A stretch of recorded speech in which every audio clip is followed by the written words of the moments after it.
You prominently displayed one element of history that led you to the conclusion of institutions, and it's worth discussing, and that is the condition of England from the year 1000 to 1750, when things began to really tick up. And it's probably worth going into how important a role that was in how you looked at everything.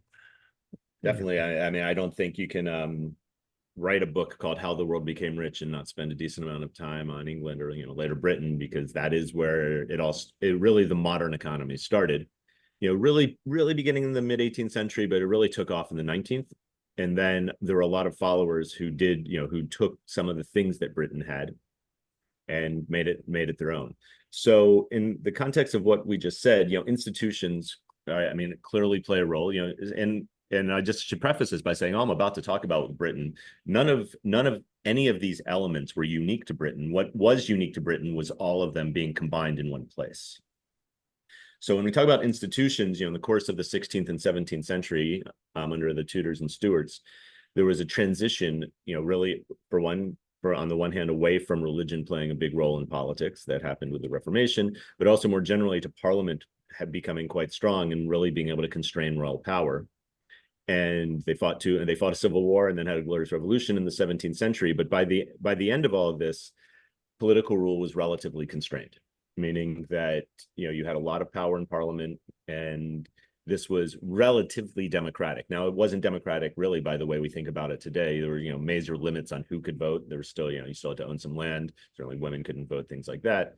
But relative to what other societies or most other societies were going through at the time, these were relatively good institutions for economic development. It also had there's a well-known economist, economic historian, for my money, maybe the best in the world that's currently living, Joel Mokyr, who has a series of books on this very topic. And one of his more recent ones is on the culture that pervaded actually all of Europe in the aftermath of the Enlightenment.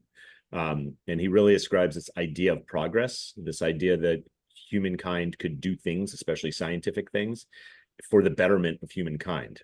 This was something that was new to really the Enlightenment period. In fact, this was a cultural belief that emerged as the reality made it so that it was true. So, and what I mean by that is that, if you think of, if you know anything about, say, medieval medicine, it probably hurt the patients more than it helped. Taking all the blood out of someone to get rid of a disease or something, we know now is not a very good and effective way of doing. In fact, it probably kills you. So there's a reason to believe, right, that stuff like science, stuff like medicine would not have been for the betterment of humankind. This was something, though, that emerged, and Mokyr at least makes a very strong case, really emerged in Europe, and it was kind of unique to Europe at this time.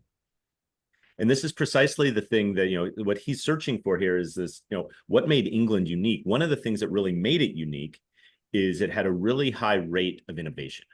So, I just described that, what, they call the Malthusian trap, where, you have a one-off innovation, it makes everyone better for a generation or two, and eventually you have more babies. The thing that England broke off on was it had such a high rate of innovation that even if people felt like they could have more kids, and they did very much so in the aftermath of the Industrial Revolution, the population of England exploded in the late 18th and early 19th centuries. But even if they felt they had more kids, the rate of innovation was high enough where they were still, they were not eating away all those extra efficiency gains. Like, the concept of quality of life was beginning to take hold, and things were improving. Yeah, for everyone, not just the elites. This show is being brought to you by our sponsor, Truflation. Professional investors and economists, and probably any casual observers, know that government inflation statistics are only an approximation of what real inflation is. Not only that, but the government has a conflict of interest because high inflation can be so damaging to the economy, the deficit, and our $34 trillion in debt. Truflation collects over 13 million pricing data points. Most are updated daily to reveal inflation with precision for asset managers, governments, companies, and the general public. Check them out at truflation.com. Here, so this is what needs to be explained. And when Mokyr's trying to explain here with this kind of culture, this culture of growth idea, is that we need, what a country would need in order for this to happen are cultural elements where, where if you have these cultural ideas spreading not just among the elites, but through even regular people, that progress is possible and it's for the betterment of humankind. This is the type of thing that, that encourages innovation. And this is part of it. Now, England also had, or Britain had big internal markets, meaning that when they produced these goods, they weren't necessarily reliant on trade or outside markets in order to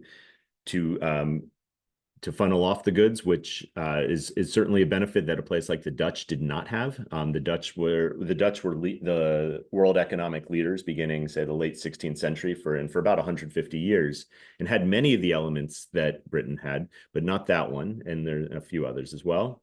There were lucky things like Britain, or just so happened to be facing the Atlantic, just as the Atlantic trade really opened.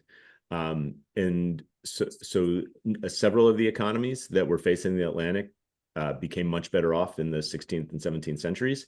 This was a period where the locus of economic activity moved, in Europe at least, from the Mediterranean to the Atlantic. So that would be a case of, geography mattering a little bit. And I think that that's undoubtedly true.